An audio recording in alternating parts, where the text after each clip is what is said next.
오늘의 말씀은 아모스 9장 11절부터 15절입니다. 본문은 하나님께서 아모스를 통하여 무너진 다윗의 장막을 일으키시겠다고 이스라엘의 회복을 선포하시는 부분이지요. 오늘은 하나님의 회복해 하심을 바라면서 그 전에 우리가 먼저 돌아봐야 할 것은 무엇인지 함께 나누도록 하겠습니다. 아모스서는 북이스라엘에 대한 철저한 심판 그리고 공의의 징계를 예고하는 성경입니다.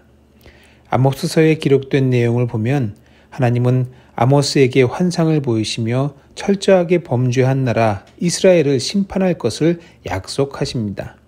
그 심판이 얼마나 철저하고 강력한지 곡식을 채질해서 돌멩이 하나도 남김없이 골라내듯이 그렇게 세계 만민 가운데서 이스라엘을 채질하겠다고 말씀하실 정도예요. 어릴 때 어머니께서 쌀에서 돌 알갱이를 골라내기 위해 채질을 하시는 걸 보았습니다.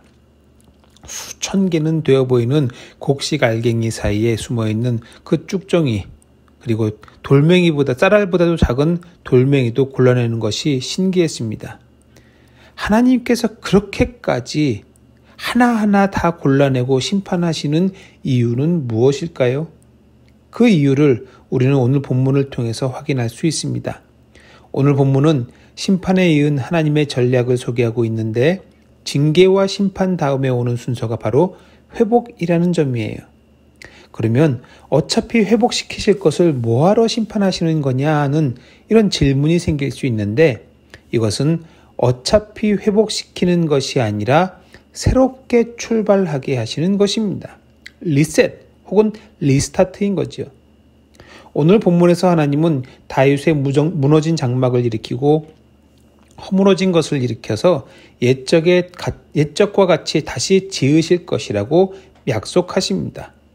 하나님께서 당신의 사랑하는 백성들을 리셋시키는 이유는 뭐겠습니까? 죄의 단절, 죄를 끊어내는 거예요. 사회윤리에서 범죄로 인정하는 죄가 아니라 죄를 죄인 줄도 모르게 짓는 죄, 이미 관습이 돼 습관이 된 일상이 돼버린 죄들, 그것을 죄로 여기질 않는 그런 것들을 하나님은 끊어내길 원하시는 겁니다. 사람들은 죄악을 이어오면서 그것을 오히려 전통이라고 풍습과 문화라고 얘기하는 경향들이 있습니다. 이런 것들은 대를 이어 전수되는 죄악인 거지요. 그럴 경우에 하나님은 리셋을 위한 심판을 예고하시고 예고에도 불구하고 변화하지 않으면 그때 정말 리셋하는 겁니다. 하나님께서 리셋, 새롭게 하신 뒤의 모습은 어떻습니까? 13절에 보면 그때에 파종하는 자가 곡식 추수하는 자의 뒤를 이으며 포도를 밟는 자가 씨 뿌리는 자의 뒤를 이으며 산들은 단 포도주를 흘리며 작은 산들을 녹으리라. 곡식을 추수하자마자 씨를 뿌리는 사람들이 곧바로 일을 시작하고 씨를 뿌리자마자 걷어 포도를 밟아서 포도주를 만드는데 그 양이 얼마나 많은지 산들이 녹을 정도라고 얘기하고 있어요. 이것은 회복된 하나님 나라의 모습입니다. 애초에 하나님께서 사랑하는 자녀들을 위하여 예비하신 은혜로 풍성한 하나님의 나라의 모습인 거지요. 이 말씀을 보면서 갖게 되는 바람과 소원이 있습니다. 지금 우리가 겪고 있는 이 코로나에서 회복되었을 때에 하나님께서 이 같은 나라의 모습, 은혜로 풍성한 나라의 모습을 우리 교회들이 살아가기를 원합니다. 교회들마다 1년 12달 수많은 사역들이 줄을 이었고 시작하자마자 끝이 나면은 끝난 것 바로 이어서 다른 사역들이 줄을 이어서 해왔었습니다. 교회 내 기관과 조직, 공동체들도 저마다의 사역들을 교회의 이름으로 진행했었습니다.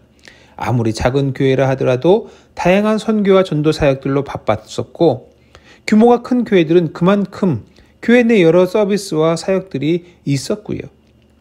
그랬던 것이 지금 마치 씨가 마른 것처럼 모든 사역이 멈춘 상태로 지내고 있어요. 게다가 엊그제부터 코로나 4차 파도로 인해서 예배를 온라인으로 돌린 상태이고요. 하나님께서 우리를 리셋해 주시기를 기도합니다. 다시금 교회의 사역들이 왕성하게 일어날 수 있도록 하나님께서 우리로 하여금 새롭게 출발하게 해 주시기를 간절히 소망합니다. 그러기 위해서 우리는 먼저 우리의 죄된 모습들, 관습과 습관이 되어버린 그런 죄악은 없는지, 이미 일상이 되어 죄인 줄도 모르고 전통으로 여기면서 해오고 있는 우리의 악함은 없는지 돌아볼 수 있는 기회가 필요합니다. 그것이 이번 한 주간이 되면 좋겠습니다. 이번 한 주간 동안 곰곰이 기도하면서 하나님 앞에 우리의 죄악상을 내놓고 우리로 하여금 떨쳐내야 할 죄악이 무엇인지 깨닫게 해달라고 함께 기도해 주시길 바랍니다.